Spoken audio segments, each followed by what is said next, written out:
And I just wanted to say thank you for everybody for coming today. We have Councilor Carney, Councilor Ryan, Councilor Green, and President Hudson. And my name is LaToya Allen, 4th District Councilor. So if we can have Caitlin you can come up now. That's it. And I just saw Stephanie. Yeah. You want to sit on the end? Yeah, I'm sure she'll be back.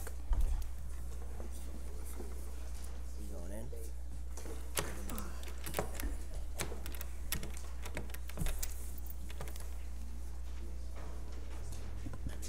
in? Okay, so when Stephanie comes back, she can just join in with us. All right, so first I reached out to Caitlin over at the Land Bank back in November, and the purpose of me reaching out was just to see if we can get a clear understanding of if the Land Bank actually had a multi-year plan of action for the properties that you guys have acquired. And we had a bunch of questions. Well, I had questions relative to different properties within the 4th District specifically. But we just wanted to get like a clear understanding if you guys actually had a plan, and if you do have a plan, we wanted you to be able to share it with us. So if you can, I know you already responded to the letter with an additional letter and some information, but if you can kind of give an overview. Yeah, I'll try to, as briefly as possible, explain how we decide what to do with these properties and plan for their sale and ultimate return to the tax rolls. Okay. So when the properties come in, we do a conditions evaluation. If it's a demolition candidate, it goes on the demolition list. If it can be renovated, then we start planning for when are we going to put it on the market. So we generally list those that are in the best condition first, and you'll see that we have 60 or 70 active listings at any given time. So there's a little pie chart in the report here that I gave you. You'll see how many we have listed, how many we have under contract. Those are ones that have already been sold but haven't closed yet. And then there's about 191 that are renovation candidates. And those are the pool that we draw from when we're adding more listings. So we sell between 6 and 12 properties each month, and we then, as those are being sold, kind of go back to the pool of renovation candidates, and we're working on getting those new listings posted each month. So before a property can be listed, we clean it out of all the trash and debris. There's usually quite a bit of stuff inside each building. It costs between $1,500 and $5,000 to clean them out. And then once it's empty, our construction crew can go through and measure it up and draft work specs. There's usually like a 20-page scope of work attached to each listing, and that comes with an estimate of what we think the renovations are going to cost. It's a software program called Housing Developer Pro that we use to draft those specs, and it comes up with what it thinks is an estimate for fair market value for labor and materials. We can kind of fine-tune that over time. So it'll say, you know, standard windows, $200. Over time, we've increased that to, I think, $300 a window, just because we're seeing that it doesn't really match up with local market. And so any of those line items, furnaces, roofing, you know, square foot price for drywall, flooring, et cetera, we've kind of tweaked over time to try to fine-tune those cost estimates.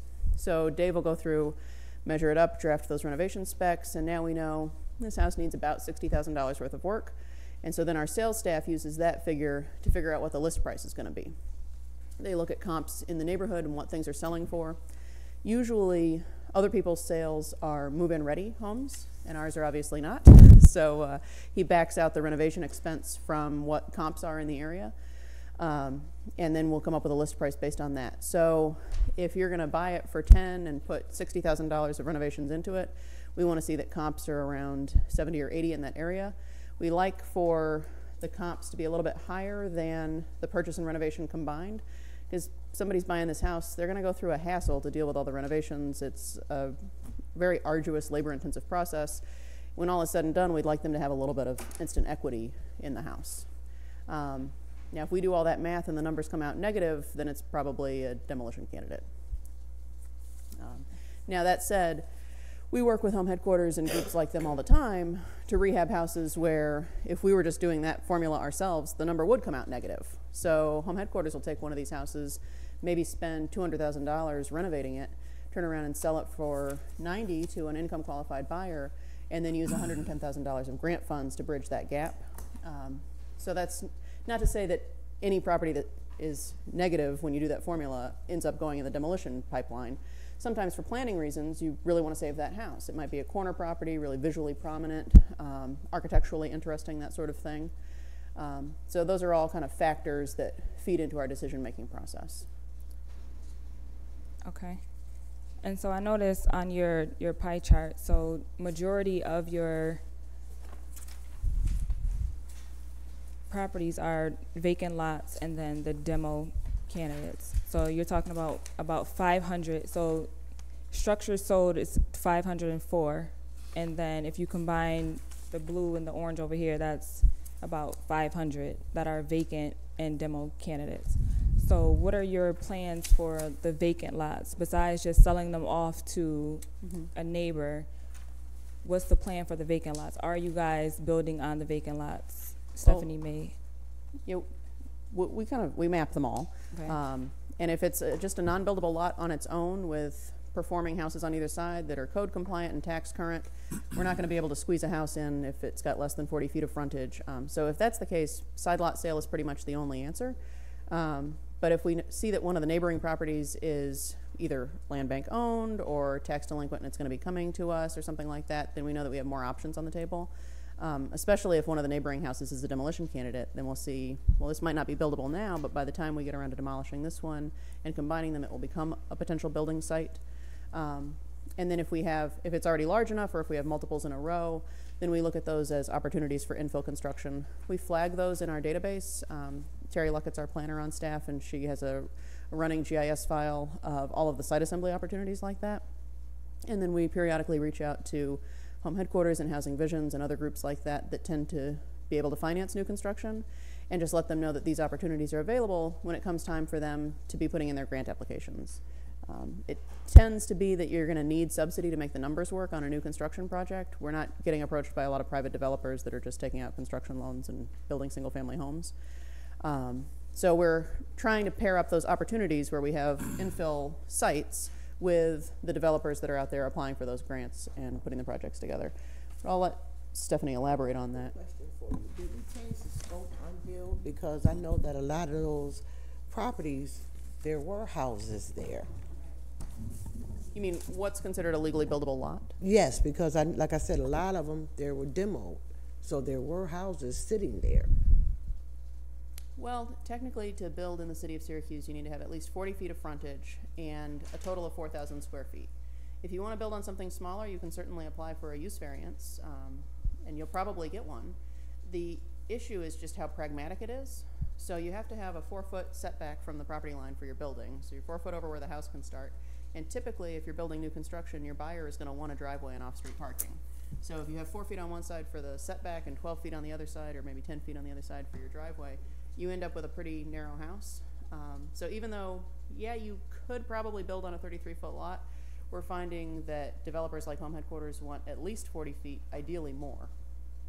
But like she was saying, if there was already a house there, then we should be able to put one back. You could. Let me give you a little history. What occurred. Take a look at Jubilee Homes, who had built a lot of homes. What was in demand was something other than what you'd seen on those lots, which is basically narrow houses that fit on a 40-foot lot and could get off-street parking with a garage in the rear, but not attached necessarily. So the question was, what was saleable? And this was the case with Syracuse Model Neighborhood Corporation as well. They would build houses that almost looked more like suburban houses, and they required a larger lot because they would sell, whereas the narrower houses were not as marketable. They were having difficulty moving them. The same thing was happening with Rebuild Syracuse in the near west side. So we did say at one point it became an issue for Jubilee. It says, why you're not building houses that are in the same nature and quality and the same feel of the neighborhood in which they were, the houses were originally built, and could you change the design? If you look at some of their homes, you can actually see some narrower ones. So the answer is, yeah, you could build them on a 40-foot lot. You could build a house on it. The question is it meeting the market demand for a brand new house in those neighborhoods? And the opinion of some of the not-for-profits at the time that were building a lot of homes under the Young administration was that, no, that was not the most marketable house at all. It was the houses that looked more like suburban houses. with about 60 feet of frontage. And thank you for that, because if we're gonna go on the footage and the size of the narrow house, then we're building tiny homes all over the city. So, They're the old style two-family homes, which were narrow and used the flats one on top of another. And again, parking wasn't as major an issue as it is today, nor is that sense of feel for what a new house is in demand and what people want to buy. So it does have a market play, and you have to pay attention to it if you're building something new. And the feedback I'm getting from home headquarters is that they want to have at least 3 bedrooms, and they have to have room for off-street parking if they're going to be able to sell new construction. Now, what we often do is take 3 lots and make them into 2 building sites or something like that. So on the near west side, we had that example on the 600 block of Gifford. We had 2 demolitions with a lot in the middle, and we were able to sell 1.5 lots to home headquarters that they'll build on now, and we're holding on to the other 1.5 that they'll hopefully build on in the future when they're able to obtain more grant funds. But, flat out, you can build on some of these 40-foot lots. It's possible, and they actually have done it in a couple of cases. Just not as much in demand in terms of what people are looking for today, which is a major problem with what we deal with. Right, because the vacant lots aren't in demand. And when I ride through my neighborhood, I don't want to see the vacant lots. And so on certain streets, you ride down and a house used to be there, and then now is just, it's nothing there. And then the problem that I have is there's no plan to put anything back. It is actually and you have a neighborhood, well, it used to be a neighborhood, and now it's just a street with a few houses on there. For instance, on Midland, and I know we talked about that, between Beard and Colvin. Like, that's a whole football field where it used to be families living there, and now we have an entire block with no houses and no plan to put houses back. Well, I guess maybe we need to figure out the definition of what is a plan, because that block, I'm well aware that we had to knock down 4 houses in a row, and it's a big wide open space now. The zoning there currently allows 1 or 2 family homes. So those are our only options if we want to build new. 1s or 2s, there's nothing else on the table. We want to see 2 family houses built there. So that is our plan, but we need to find a developer that then has the financing to do so. So we've reached out to Home Leasing and Housing Visions and other groups that build that kind of stuff and said, hey, when you put your next grant application in, please consider this site. We really want to see houses built here. So why not single family homes right there?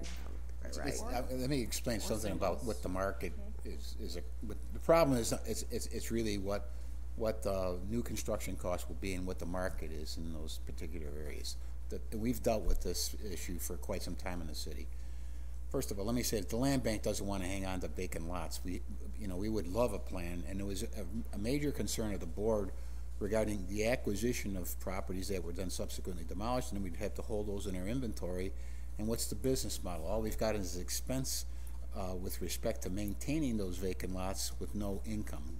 So it was always a major concern, and we try to dispose of them as fast and as rapidly as possible, or to at least find a plan for building them. We do not have the resources to provide the deep subsidies that were once provided with respect to the houses that were built by Rebuild, Syracuse Model Neighborhood Corporation, Jubilee Homes, when we were building brand new homes on city vacant lots in the city. The resources predominantly came from the deep subsidies that were being provided by the Community Development Block Grant Program, where we would probably put, if the market value of a brand new house, and at that time construction costs were a little less, was $80,000, let's say, and the cost of new construction was going to be $80,000, but the market value in those neighborhoods was $50,000 because that's what property was selling for. They were upside down. You couldn't make the market work with respect to the new cost of construction. Having said that, those subsidies no longer exist unless Stephanie's figured out a way to have manna drop from heaven, or there was a heart attack, and I don't want to say where that might be. But the fact of the matter is we don't have the subsidy, and we don't have the resources to subsidize new construction. And in some cases, you might get it from a special grant. Home headquarters might obtain a special grant. You might get some additional money, but in every instance, to build a new house in the city of Syracuse on an existing vacant lot in most of the areas of the city, not just the areas in which we're accumulating a lot of property, is not possible without deep subsidy. just not possible. You can't do it. So Stephanie, what's your take on this, and do you have a plan as far as from the city, from neighborhood development and working with Carrie? Because what I'm hearing is, even though you can come into certain areas and you'll tear down the houses because they're not feasible anymore and they're not structurally sound, you can tear them down, but you don't have a plan at all and an interest at all in replacing them. And so that means that people that live in certain areas aren't going to be able to become homeowners or have single family houses because we can't find the money to do it. Is that what you're saying? We have an interest in replacing them. We would do it It's if we had just the that resources. Yeah. We were designed for a narrowly targeted purpose. That we have other entities like Home Headquarters and Housing Visions and other nonprofits like them in town, that their job is to come do the Right. infill. Let's leave So Housing Visions out of that. I just want to be That's- clear it's that low-income we housing. really It's wanna see rental the for the infill, most part anyway. But I have no interest in going out and duplicating what these other groups are Right. already doing. So that's why that question that I just said was for Stephanie. Yeah. Yeah. Thank you, Counselor. I think, as you guys know, we came before you earlier in 2018 regarding an application we did put forward to New York State Affordable Housing Corporation for subsidies for new construction. And that was for $400,000 to do 10 new single-family homes. So that application went in. We're in they call it the queue, and we hope to be successfully awarded for that. But I'd be happy to do a different presentation around sites that we have identified that would be ripe for new construction all over the city. We would love to put new houses back where there once were homes, particularly anchors like on corners or in property on blocks where it looks like missing teeth, and that infill might attract new investment. I think and so we are, I know you're not seeing it all the time, we are building a handful of new homes every year. Despite having 7,000 more housing units in the city of Syracuse than we have households. So we have 7,000 more housing units in Syracuse than we have households. So for us, we're dealing with that oversupply of housing units, but we recognize the importance of investing in a neighborhood and that psychological and ripple effect that new construction has. So we did put in that application, but I will have you know that even with those $40,000 subsidies per house, we still need another 70 to make it work. So for each of those houses, on average, it's $125,000 in subsidy that's required. We've worked really hard to try to get those costs down in the land bank because the acquisition price, at least now, is nominal. Can you say it again? Sorry? What was the amount you said you need? On average, $125,000 in subsidy to make a project work. And because of the affordability requirements that come with the subsidies, even if we could sell a home, say for $200,000, the subsidy requires that it's truly affordable and that a person making 80% or below of the area median income can afford the property. So oftentimes you really can't sell a home for more than $105,000. So the new construction cost can cost upward of $225,000 to sell it for $100,000. This is a rough estimate. I can show you different examples on, we could build a lot of smaller homes, or we could, but it's particularly in areas where massing is important and you need a second story. And the off-street parking isn't a small issue. So some of the lots, Councilor Hudson, 33-foot lots, a lot of those beautiful architecture homes that were torn down might be on 33-foot lots. And that's what's really hard to build on. The 40-feet ones we can work, it's those 33 see, I'm a ones. little confused because the ones I'm referring to, they had normal-sized houses with driveways. Okay. So, and there's still vacant lots. So. Yeah, no, our goal is to continue to provide infill housing opportunities, and we've funded, I think, 5 new constructions this year out of our existing resources. I think the scale in which we'd like to see it happen, we haven't been able to figure out how to achieve. Yeah. So $1 million may only get us 10 new homes. If that. If Because if it costs $200,000. And then it's what you can sell it for too, right? So that, and we have pushed the market. We've changed. Equity is growing. We're seeing that that these investments have positive benefits. It's just, I think, the scale in which we'd like to see it happen. I think we need a new strategy to see the kind of dollars that it would take to really truly have a more impactful infill We have a strategy. We've identified lots. We work with the land bank a lot to identify if, for some reason, you guys said, oh, we just got $10 million, go for it. What would you do? We could say, oh, we could tell you within a week, this is what we would do. And we continue to apply for any resources that we can get our hands on to do new construction, because we do recognize its importance and its value.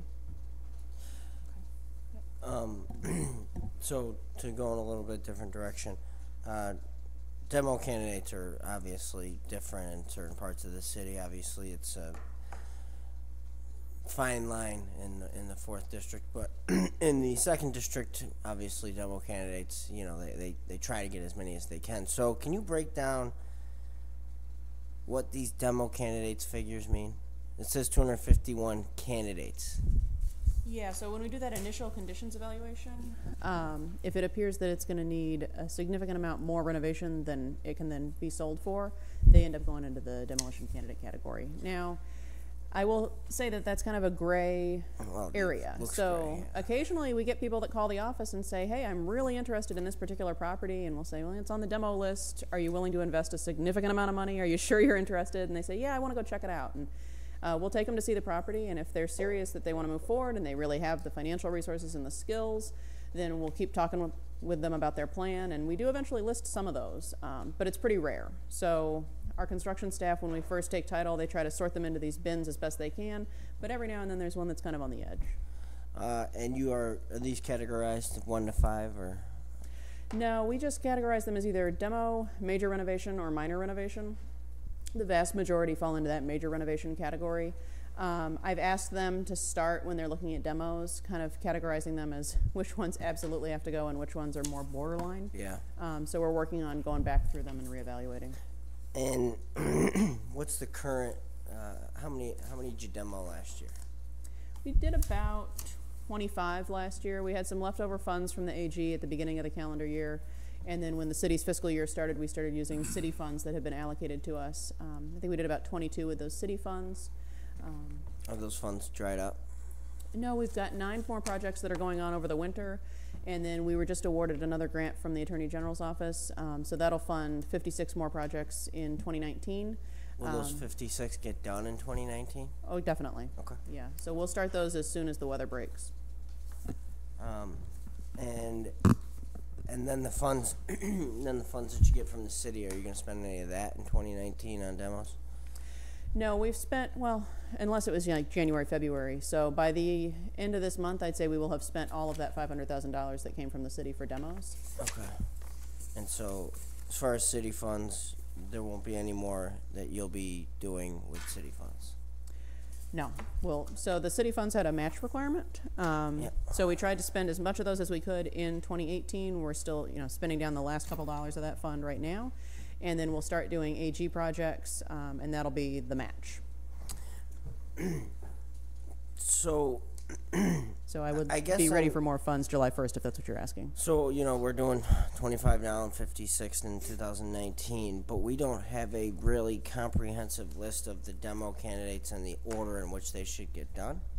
Well, we have 250 candidates, and we have identified our top 50 for the coming year. And then the remaining 200 are not prioritized. Okay. But we could prioritize them if that would be helpful. I guess I just want to make sure we're ahead of the game a little bit.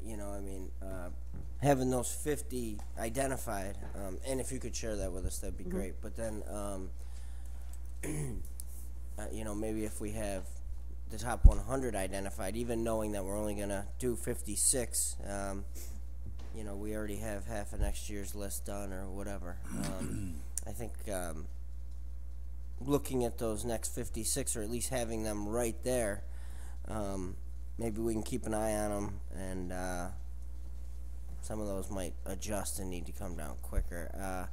I think, as you know, I think we need as much funds as we can for demo candidates, and to LaToya's point, it's a delicate issue, when you start taking too many of them down. But in some neighborhoods where that's not the case, they're just crime-ridden and dangerous buildings that we need to get down.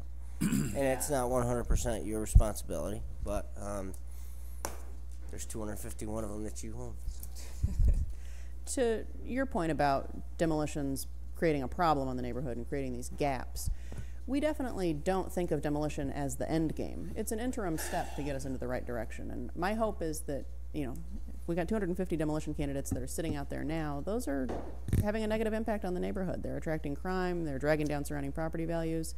I think the quicker we can get them down, the quicker we can stabilize home values and hopefully increase surrounding home values, so that when it comes time to come do the infill construction behind, if right now it takes $125,000 of subsidy per house, if we can get rid of all the demo candidates and maybe raise comps a little bit, maybe we can squeeze it down to where we only need $100,000 of subsidy per house. So that's kind of our thinking, is that it's step one on the way to neighborhood redevelopment.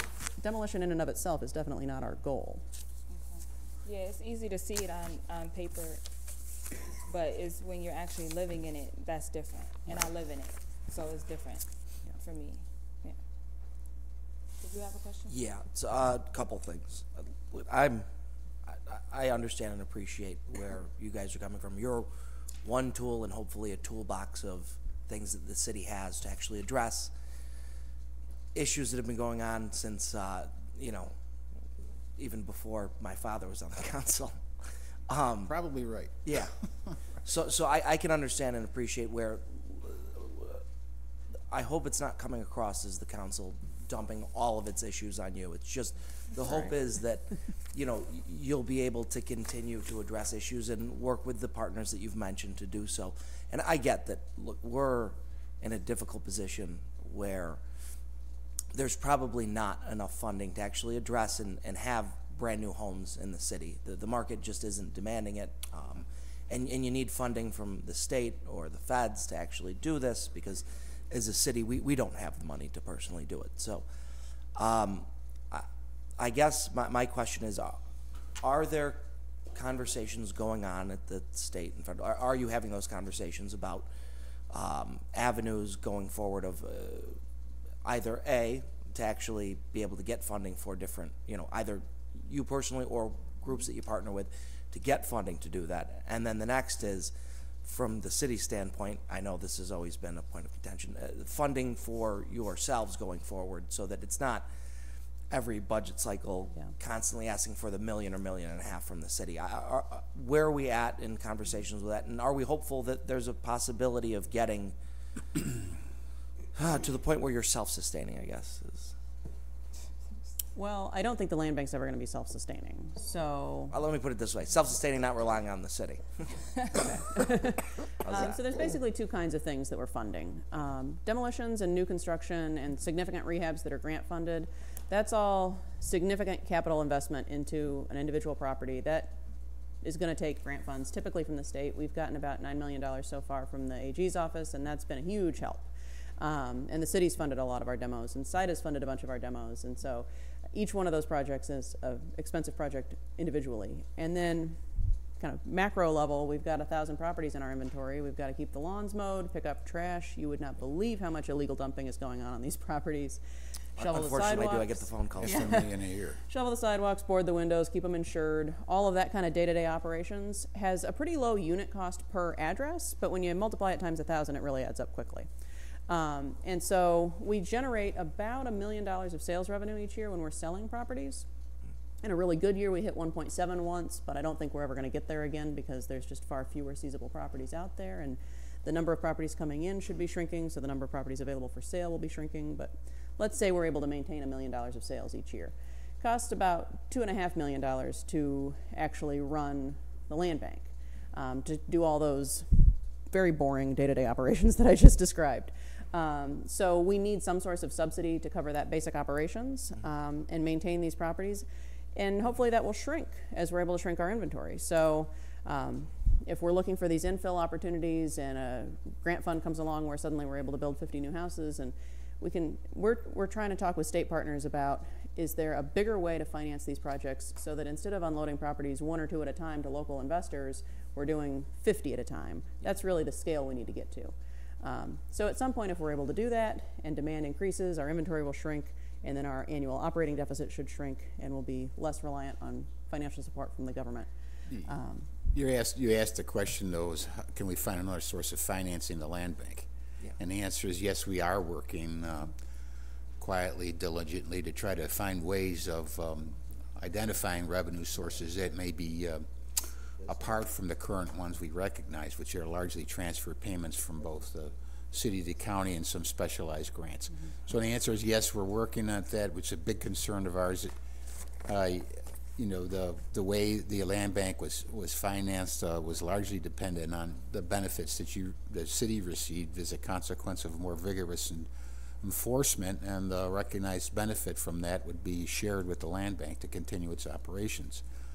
We do think there are other ways of financing. We've looked at other land banks across the country, the methods that they've employed, and they're financed much more stably than we are not really applicable to us because of the way we assign penalties with respect to back taxes. That it doesn't work like as it does in Ohio at the present time with their land banks, where they're able to take advantage of certain things that are different from us.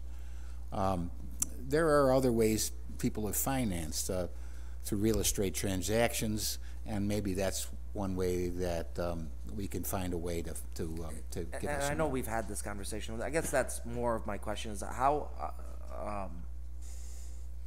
are we optimistic that that's a real possibility in this coming year? That would be Maybe in the next year and a half. year and a half. So there's a statewide With a association. $2 billion deficit in the state government, I don't think it's too realistic. Yeah, but look at the Democrats took over the state senate. Everything's going to be great.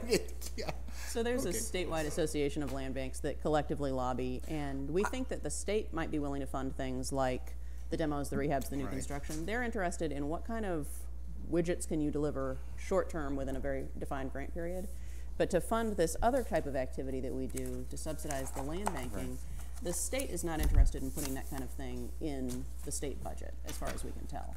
My question is more actually geared towards, we had discussions in the past about, is it Ohio that funds it through real estate transactions where they get an additional, an additional in Ohio, percentage it's of it? it's the interest on the delinquent tax payments. Right. So the state said to counties, okay, if you want to create a land bank, you're going to take the interest rate on your delinquent tax payments that you collect, your property taxes, up from 3% to 8%, and the additional revenue you collect will fund the land bank. Well, we're already at 12%, so we're not going to go from 12 to 17. I think people would just walk away and stop paying. But statewide, we were trying to look at, well, what's something that we could do similar that would work in New York? And so we stumbled upon real property tax transfer, thinking that that would be a way that you could fund the land bank. So right now, across the state, when you sell a piece of real estate, the state charges you $4 per thousand real property transfer tax. That generates about $6 million a year in Onondaga County for the state. That money goes back to Albany.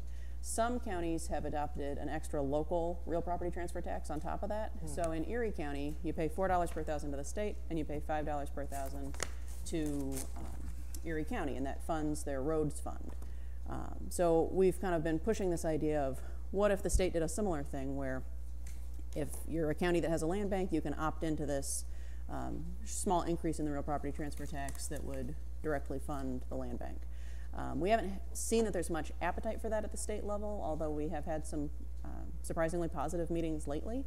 So if people are coming around to seeing this, maybe we get it in the next legislative session. The county adopt that? Be like a home rule. Well, there's two ways you could do it. Either the state could pass a law saying any county with a land bank can opt into this if they want to, or our county here could pass home rule legislation saying we want to do this, and then Albany would still have to sign off on it, and the governor would still have to sign it. And I guess that's my question, is with the new, with the new legislative body, is it, because I know in the past it was really, there wasn't much of an appetite for it. With the new, folks in office, are we optimistic that this could actually potentially happen in the next year or two? We didn't get tossed out of the office, Okay. if that's what you mean. Yeah, I just know that it was. Never it's sure been how brought up, optimistic and to be. I truly believe it's probably a much better way to, fund us, because at the end of the day, look, we've had the issues in the past where, as a city, we are, or at least as a fiduciary of the city, I'm genuinely concerned about how sustainable we're going to be. I'd like to continue to have a city government and not become, metropolitan, unit where the county takes us over. And I just don't see, with everything that goes out, and not enough coming back in, because more than half of our properties are tax exempt, and we're continuing to tear down taxable properties because they need to be. And I actually do believe that. There are a lot of properties that unfortunately you have to take on as a land bank that there's not a whole lot that you can do with it yet. But I'm genuinely concerned about going forward. Are we going to be able to fund you? Because I think you are a great tool to have, but I don't see how we can continue down this path as a city as a whole, not just specifically with, you know, your area. So like Vito mentioned, the creation of the land bank helped the city become a much more effective collector of delinquent taxes. So I think when we got started, there were 4,000 seizable properties and just millions and millions of receivables that nobody was trying to collect. And so just sending out the notices has prompted tons of people to come in and pay. And that increased revenue collection is largely what we've pointed out to justify the city to fund the land bank. So I think Stephanie's latest report said that you were up $14.5 million since creating the land bank, and I think you've diverted like 6 3/4 to the land bank. So I would argue that you should please keep providing funding until we figure out a sustainable solution, because we're helping you generate more revenue. No, and I appreciate that. We've had this conversation. Yeah. It's, look, without you, there probably are a lot more. I don't think you guys get the value or the recognition necessarily that you should, with the ability that you actually give us a little bit of teeth in collecting delinquent taxes. And I don't know that you oftentimes get enough recognition for that, and I appreciate that. However, it's not a comment on you specifically and what you do or what you bring in. I truly mean this, and maybe I'm Chicken Little and the sky is falling, but I truly am concerned about the city's sustainability going forward, and I don't blame you. whether we're going to be and it's not a comment on you specifically. It's simply that we need you to continue to help us and find other sources of funding, and just relying on the city. trust me, we're we're gonna do it. we're I rattling know. a lot of I'm- cages, yeah. not just yours. I promise you. Now, what we do like about this idea, though, if you could increase the real property transfer tax and have that be something that's dedicated, we like the predictability of it. So I don't love having to come here every year and ask you for more money. It would be great if we could put a 4-year, 5-year budget together and project out into the future knowing exactly how much we're going to get. Right now, we can only count on 1 year at a time, and it's a little nerve-wracking when we're... And I think it goes on with Councilor Allen's comment Yeah. of what's the plan going forward. And again, that's Exactly. part of my concern, is that how can you really plan on it if you're going to have a year where you've got to, rely on your reserves because, the council is concerned about Right. where we're at fiscally, financially. So. We went through that 1 year, and it dropped our net worth by $1 million. Yeah. everywhere. I don't see that changing anytime soon. What's the strategic reason for not just listing every property you have? Well, you'll see in this chart on page 4 here that we've got 68 listed right now, and we've got another 191 that we think are saleable. My fear is if we marketed all of these properties for $3,500, I don't like what that's doing to... That's what concern. And the other concern is, too, there might be a specific person that, for whatever reason, wants that property, and we're losing out on the opportunity to get that off your hands. Well, in that case, we do get calls all the time. Like I said, we get calls about the demo candidates. We also get calls about the ones that are in this 191 wedge, where if we know somebody's interested, we'll list that sooner rather than later. So as properties sell each month, we keep going back to this pool for more listings. And we do track phone calls of which ones people are interested in, and those get prioritized first. And we try as much as possible to engage in preventive maintenance. We're doing a lot of roof tarping, that sort of thing, to stop those properties from becoming demolition candidates. I just want to piggyback on what Councilor Allen said. You said there wasn't a market for some of the properties. But see, I'm thinking here, we should be able to leverage, because with the 81 project, we're going to lose a lot of housing. We're going to lose a lot of places for people to live. Right now, there is a shortage of sustainable housing for certain parts of this community. So I'm kind of trying to figure out, are we trying to leverage with that project? Absolutely. Should I turn it over to you to talk about? No, well, we can certainly talk about, we've been looking at both infill, new construction, and renovation candidates to hopefully put a 200-unit project together to try to attract redevelopment that would all over the city, but certainly in areas that have been impacted the most by vacancy.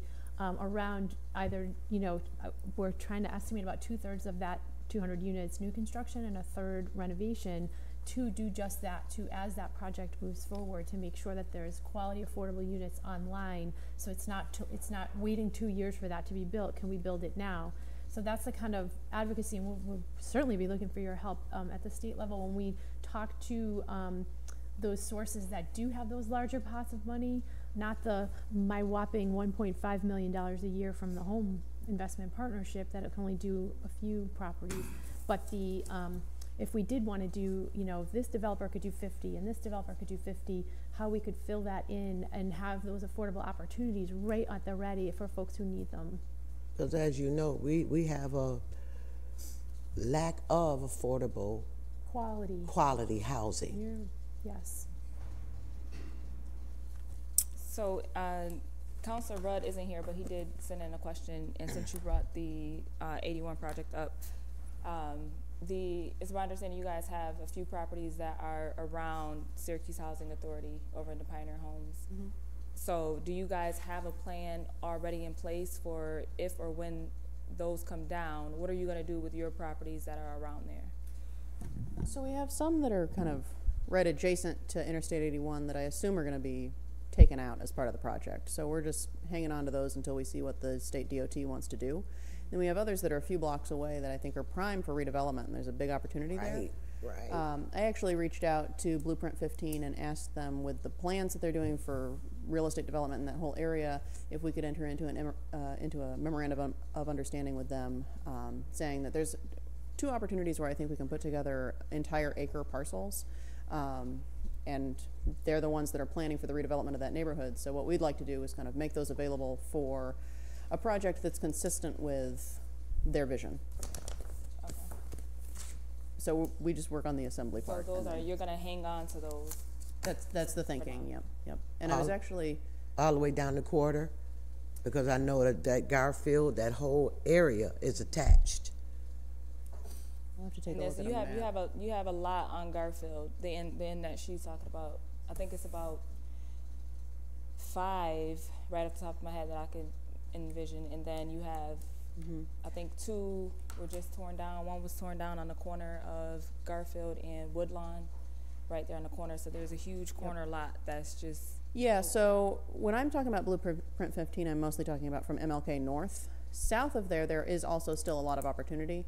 That corner that you're talking about did come up in a conversation the other day that we had with NBD and Home Headquarters.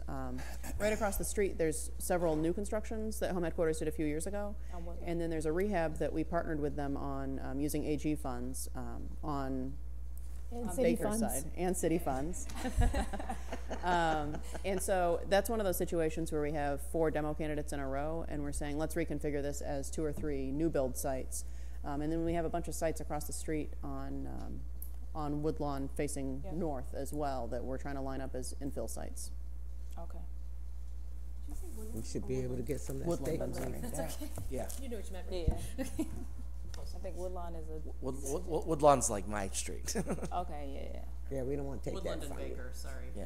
Yep. It's a- And as Councilor Kearney commented about the Dems, well, the Republicans want to keep kicking the Look, tunnel. I'm saying let's be get that money. optimistic. Let's that use that there's money new for the blood tunnel. in the state Senate, and then maybe that they're more optimistic to, change up the way we fund things. Well, the Republicans want to add more money for the tunnel, so let's use that money. How are we going to pay for the roads? Any other questions? No? Okay. No. Any last comments you guys want to add? If you don't mind, this is somewhat related, not 100% related, because I think a lot of work has gone into. I just wanted you all to be proud of that Vacancy. I've been doing this for about 20 years now, and Vacancy is on the decline. So over the last 3 years, we've experienced a 12% decline in residential vacancy. So think there are positive trends happening, and we are constantly looking at where new vacancies are popping up and where there are reductions. So I do think this partnership and how this works, while it's not as quick as everyone would love to see happen, I do think that this has been land bank's been a critical tool in helping us reduce the amount of vacant property in the city of Syracuse.